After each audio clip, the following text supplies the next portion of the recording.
Alright guys, I'm thinking it's probably going to be a triple upload day. And this first one is something that concerns me because of its probably, in the future, widespread popularity that it will have. In Minnesota, there's a law now that if you search somebody's name on a search engine, that could get you served a search warrant by your local police department. That's right. More Big Brother legislation put into place on the state level. So I'm sure conservatives are having their wet dreams about states' rights.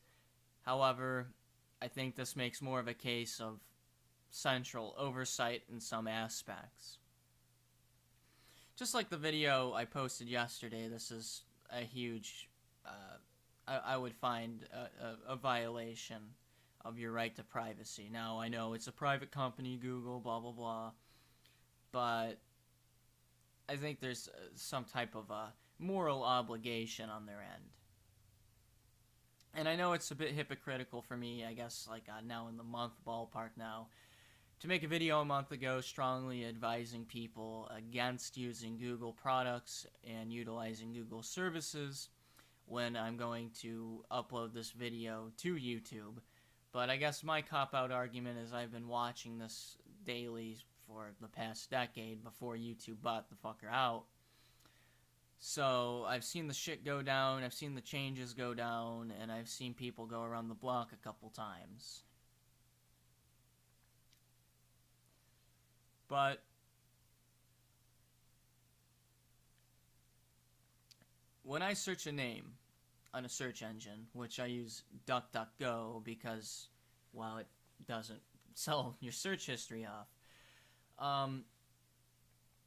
I search for probably 4 things. People who are accused of having a criminal background. YouTubers who have been accused of having a criminal background, and usually that's the case. Here's a hint. Fat guy from Central Missouri.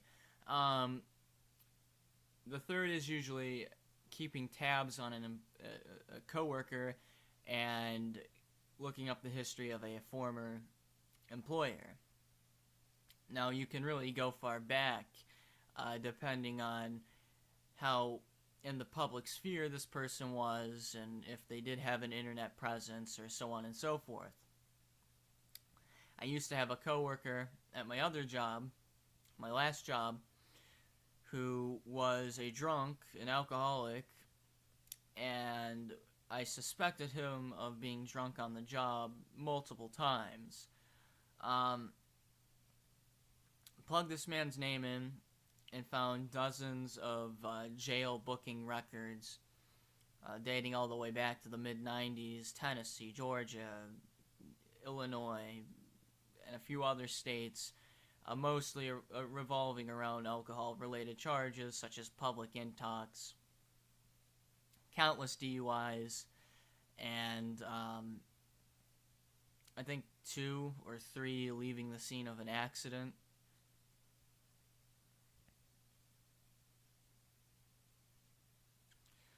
But these are, it's not always for a nefarious purpose that you're searching somebody's name on the internet. You just want to know what you're dealing with. For instance, another example, I had this guy pestering me about a friend.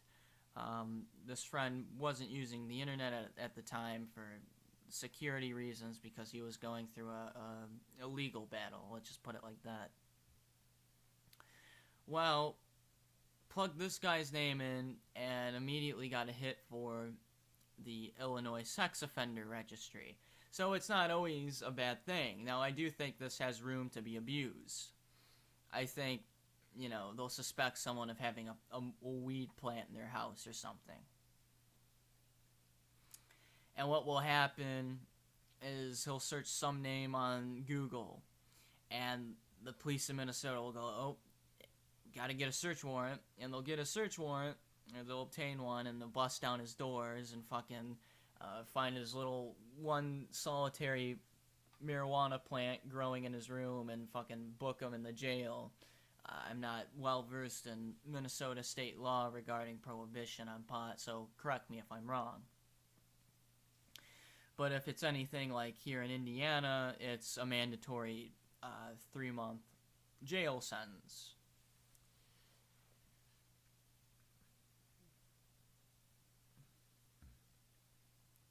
But it just makes me wonder what else Google is being used for. You know, what else is Google using?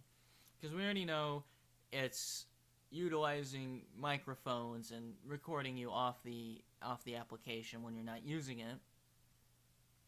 We know it geotags you at any given time, and a multitude of other things. So, you know, what else? Like I said in that video, it could be tracking a whole list of things. But, you know, Google's an innovative company, but they're also a shady business. Now, I use Pale Moon and Firefox. I remember on the last video I said, well, I can't use Firefox on this laptop because downloads are kind of screwy. Well, now I use Firefox and Pale Moon for this computer as well. I don't know if I said Chrome and Firefox before I brought that up. I meant Pale Moon and Firefox. My apologies, if that so happens to be the case. Now, a lot of people's line towards me, and even people close to me, they always say, well, what do you have to hide? If you have nothing to hide, well, why should you even care? And it's kind of a dickhead argument to make, in my opinion, because it kind of just establishes this preconceived notion that you're innately doing something illegal on the internet. That's not the case. I just value my privacy, and I don't like someone breathing down my neck. Especially if I don't know about it.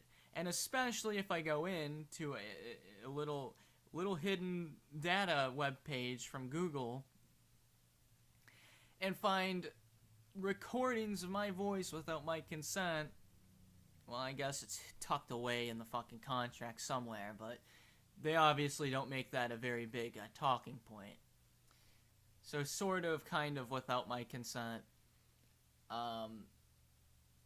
Going back to when I was fucking 16. I'm a 20-year-old! I found this out when I was 20, and it had shit cataloged from 2013. So, yeah, I value my privacy. I'm not gonna sacrifice my privacy for a bit faster internet and faster download speeds. If you have to use Google, I would personally just say use Google, but limit it to just Google apps, so like YouTube Docs or whatever. Other than that, I would use some other search engine and internet browser. So that's really all I have to say on this, is that it's just Big Brother. It has the potential to spread, depending on how successful it is. Great potential to be abused. Definitely not a society you want to live in. And unfortunately, we're put in an era where we have to kind of navigate the internet because we value our privacy. So that's all I really have to say. Until next time.